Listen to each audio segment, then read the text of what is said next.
जिससे भी लिया होगा। नहीं नहीं, दरअसल खरीदिए अपना खरीदी हुई जगह नहीं है। अच्छा। अभी ये जो था ना, हम जैसे बहुत पहले जैसे सब जंगल जैसा एरिया था पूरा, ये 50 साल बोले तो क्या था, कुछ नहीं था। अभी जैसे कि आपको तो कमिश्नर साहब ने खुद बोला, मैं तो अपना वर्ड कहीं भी यूज नहीं किया अभी तक, शुरू से लेके अभी तक मैंने कहीं भी न्यूज में नहीं आया, कहीं भी कुछ नहीं बोला। आज जब आपको कमिश्नर साहब ने खुद कहा कि वहां पर वसीम भाई और इरफान भाई, उन्होंने ही यहाँ पर टाइम दिया था, उन्होंने रोका था, ऑन रिकॉर्ड मेरे पास है।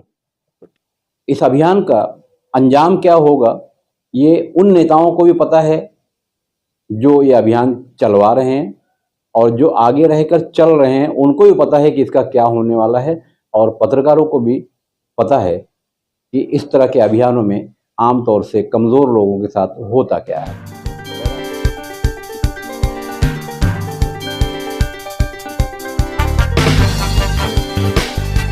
नमस्कार, आदाब। आइए बात करते हैं मुद्दे की।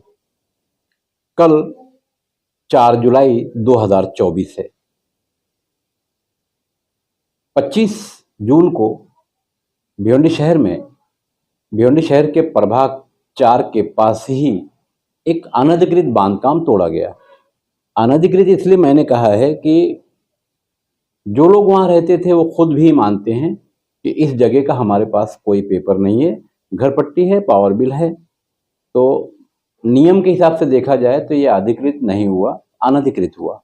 बहरहाल उनके साथ इंसाफ होना चाहिए जिनके घर टूटे हैं। इसी बात को लेकर भिवंडी निजामपुर शहर महानगर पालिका में एक मीटिंग भी हुई, जिसमें पीड़ित परिवार के लोग और करीब 2 दर्जन नगर सेवक, समाज सेवक, बहुत सारे पत्रकार वहां मौजूद थे। ये मुद्दा इतना गंभीर बना दिया गया। पिछले करीब करीब 32 साल से भिवंडी शहर में मैं पत्रकारिता कर रहा हूं। इतना जागरूक यहाँ के नेताओं को मैंने कभी नहीं देखा। यहाँ तक कि जब मोहम्मद अली खान एमएलए थे समाजवादी पार्टी से, तब वहाँ बिस्सी कांड हुआ था। ये बस वहीं बाजू में ये जो घर है तोड़े गए हैं। उस वक्त भी भिवंडी शहर के नेता इतना जागरूक नहीं हुए थे, उसमें भी सैकड़ों लोगों की मौत हो गई थी।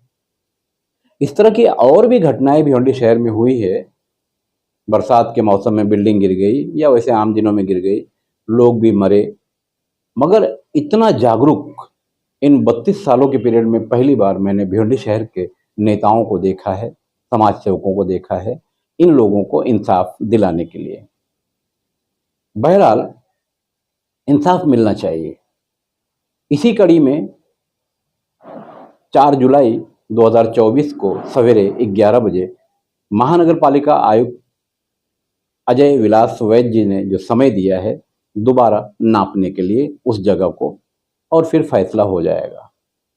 मीटिंग हुई तो मीटिंग में शुरुआत में ही गड़बड़ हो गई कि इस वार्ड के जहां ये तोड़क कार्रवाई हुई है, मौजूदा नगर सेवक जो भी है, क्योंकि अभी बॉडी है नहीं इसलिए कोई नगर सेवक नहीं है, पूर्व नगर सेवक, तो उन्हें बाहर कर दिया जाए।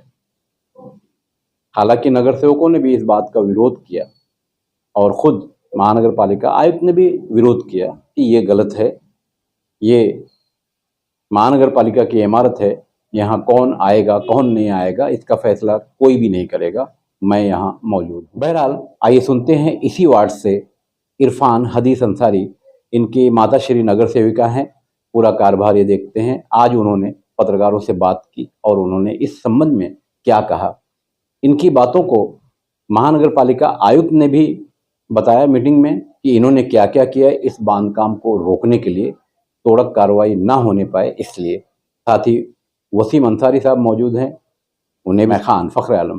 भाई क्या कहेंगे, आपके वार्ड में 25 जून के दिन जो है एक मामला काफी तेजी से गर्माता हुआ दिखाई दिया। रोड वेल्डिंग में 9 परिवार के लोगों को बेघर कर दिया गया, और उसमें जो है आपका नाम उजागर हो रहा है कि वहाँ की जो स्थानिक नगर सेविका के सुपुत्र है यानी कि इरफान अंसारी, उनका नाम आ रहा है। क्या सच्चाई से मुझे बताएंगे? ये तो आपका ही सवाल नहीं, मेरे ख्याल से शायद पूरी भिवंडी का ही सवाल बन चुका है। मैं सबसे पहले तो ये बोलना चाहूंगा कि जब ये कार्रवाई तो फिलहाल अभी हुई है बकरीद के बाद, लेकिन ये स्टार्ट में ये कार्रवाई बहुत काफी टाइम से मतलब चालू थी। इसमें अधिकारी लोग जाते थे, तो उस टाइम पे भी हम लोग वहाँ पे खड़े रह करके 2 से 3 बार इसको मतलब मना कर चुके हैं कि मतलब ठीक है, थोड़ा टाइम दे दीजिए, गरीब लोग हैं, कहाँ जाएँगे, परेशान हैं। छोटा-छोटा घर था, बहुत बड़ा जगह भी नहीं थी, छोटे-छोटे ही घर थे। लास्ट टाइम पे ऐसा हुआ कि मतलब बकरीद के कुछ 2-4 दिन पहले की बात है, वो वहाँ पर मतलब त्योहार से पहले आ गए थे। तो मैं उनको यही बोला कि भाई त्योहार है, त्योहार के बाद आप आओ। तो उसके बाद में अगर कहते हैं त्योहार तो कम से कम एटलीस्ट निकल जाए। उसके बाद फिर अपने लोग का अगर कुछ है, तो उस टाइम की समस्या अपन उस टाइम देखते। तो फिर त्योहार के बाद वो लोग जब फिर वापस से आए, तो फिर मैं वहाँ पे गया और उनसे 2 दिन का टाइम माँग रहा था। तो उनका ये बोलना था कि भाई आपने पिछले बहुत बार टाइम दे चुके हो और फिर वापस से अभी टाइम माँग रहे हो। तो ना हाँ करते-करते वो लोग ने काम अपना प्रोग्रेस चालू कर दिया। वहाँ पे मुझे कुछ ठीक नहीं लगा कि मतलब लोग का टूटता है तो वहाँ पे मतलब तकलीफ होती है। तो वहाँ से मैं फिलहाल चला गया, मतलब कि मतलब हट जाना ही ठीक है। तो लेकिन वहाँ से आप चले गए, तो आपके ऊपर जो आरोप लगाया जा रहा था, तो आप कैमरे के सामने क्यों नहीं आ रहे थे? आज जिस तरह से आप कैमरे के सामने बैठे हैं। कैमरे के सामने आने का सवाल ही नहीं उठता था। मसला ऐसा था, जब मैं उस हित के लिए दौड़ रहा हूँ, उस हित के लिए मैं मदद कर रहा हूँ, दौड़ रहा हूँ, मेहनत कर रहा हूँ, और अगर आप लोग ही मेरे को बोलोगे कि मतलब इरफान यहाँ पे तोड़वाया या इरफान या कुछ किया, हम लोग एज ए नगर सेवक है, ना कोई का तोड़ा सकते हैं ना तो कोई का बचा सकते हैं। ठीक है, एक रिक्वेस्ट है, वही हम लोग कर सकते हैं, और मैं वहां पे रिक्वेस्ट करने के लिए गया था। हाँ, और रिक्वेस्ट करने के लिए वहां पे मैं गया, और फिर वहां पर अगर मेरे को वहां पर टारगेट किया जाएगा तो मैं क्या करूंगा वहां पे? फिर किस हिसाब से मैं आप लोग के सामने आऊंगा, किस हिसाब से जनता के सामने आऊंगा? तो इसलिए मैं वहां से चला गया। लेकिन इरफान भाई, जहाँ तक देखा गया है कि वहाँ पे उसके बाद में खासदार साहब आए, तो भी आप वहाँ पे नहीं दिखे और फिर आज आप डायरेक्ट जो है महानगर पालिका में आए। नहीं नहीं, खासदार साहब आए और उस टाइम हमारे अपने आमदार साहब भी आए थे और खासदार साहब भी उस टाइम पे आए थे। तो मसला ये था कि वो टाइम पे हम लोग का आना वो था कि क्योंकि खासदार साहब वहाँ पे हमको बुलाए कि एज ए नगर सेवक जो यहाँ के स्थानिक है, मेरे को बुलाया, वसीम भाई को बुलाया, मैं वहाँ पे पहुंचा, लेकिन थोड़ा सा लेट हो गया था। उस टाइम पे मतलब खासदार साहब की गाड़ी निकल गई, लेकिन आमदार साहब वहाँ पे थे। हमने उनके साथ में बैठा और उनसे बातचीत भी की। मीटिंग जो हो रही थी, उस मीटिंग में जो है आपको मतलब निकाला जा रहा था, आप लोग एक्सेप्ट नहीं कर रहे थे, इस पर क्या कहना चाहिए? कहीं न कहीं अब परिवार के लिए जो आप बोल रहे हो, जैसे जिस तरीके से 9 घर जो वहाँ पर है, तो देखो वहाँ पे वो सब लोग एक्चुअली में देखा जाए तो सब मेरे बहुत खास लोग हैं। जैसे कि वहाँ सलीम हुआ, मेरा बहुत नज़दीकी है वो। वहाँ पे वो रज्जाक की अम्मी है, वो भी मेरे बहुत नज़दीकी है। वहाँ पे वो अनवर भाई जो पहला घर था, जो स्टार्ट में एकदम, वो भी मेरे मतलब उनसे सबके घरेलू ताल्लुकात है। वहाँ पे जुगनू भी रहता था। यानी ये सब लोग मेरे बहुत खास लोग हैं, मेरे सपोर्टर हैं, मेरे वोटर हैं, और मतलब मेरे हित में खड़े रहते हैं। और आज वहाँ पर मेरे को खुद भी अच्छा नहीं लग रहा था कि मतलब ये मेरे इतने क्लोज होकर के इनके आज लड़ाई में मतलब ऐसा हो गया कि लोग राजनीति करने लगे। तो राजनीति का स्तर बना दिया उसको। ये गलत चीज़ थी, हम उनके लिए खड़े थे, खड़े रहेंगे, आगे भी खड़े रहेंगे। और आज की मीटिंग में मेरा आने की वजह यही थी कि वहाँ पर जिस तरीके से मतलब ये जो बात चल रही है कि वहाँ पे फिर से मार्किंग अपना क्या बोलते हैं, जो सर्वे करने के लिए जो कमिश्नर साहब ने कहा कि वापस से सर्वे कराएँगे। फिर हमारे खासदार ने कहा कि वहाँ पे प्राइवेट सर्वे करा लो। जो भी इंजीनियर को आप अपॉइंट करोगे उसकी फीस मैं दे देता हूँ। तो इस तरीके की मदद उन्होंने करने की बात की। उसके अंदर हमारे शुएब गुड्डू भाई, वो वहाँ पे उनकी लड़ाई लड़ रहे हैं।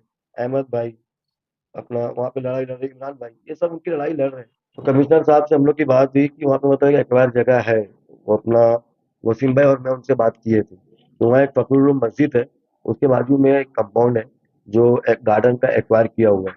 तो हम लोग का सोचना ऐसा था कि मतलब ये एक्वायर जगह कारपोरेशन की है, अगर इसके अंदर अगर वो लोग को अगर घर बना के दिया जाए तो कैसा रहेगा? तो कमिश्नर साहब ने बोला ठीक है, आप अपना प्रस्ताव रखो, जिसका लेटर उन्होंने टाइप किया हुआ है, ये प्रस्ताव हम लोग रख रहे हैं वहाँ पे। ये मीटिंग में अगर बात की थी कि मीटिंग खत्म होने के बाद? मीटिंग खत्म होने के बाद बात होगी।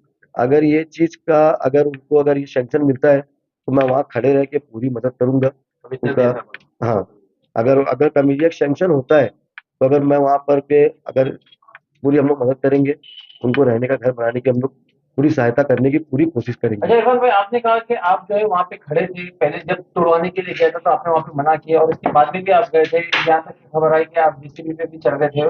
उसके बाद में फिर आपका नाम क्यों आया है वहाँ पे? मतलब क्या है कि किस तरह की साजिश, मतलब थोड़ा सा बताएंगे कि आपका नाम ही क्यों लिया गया? देखिए, अभी जैसे कि आपको तो कमिश्नर साहब ने खुद बोला, मैं तो अपना वर्ड कहीं भी यूज नहीं किया अभी तक। शुरू से लेके अभी तक मैंने कहीं भी न्यूज में नहीं आया, कहीं भी कुछ नहीं बोला।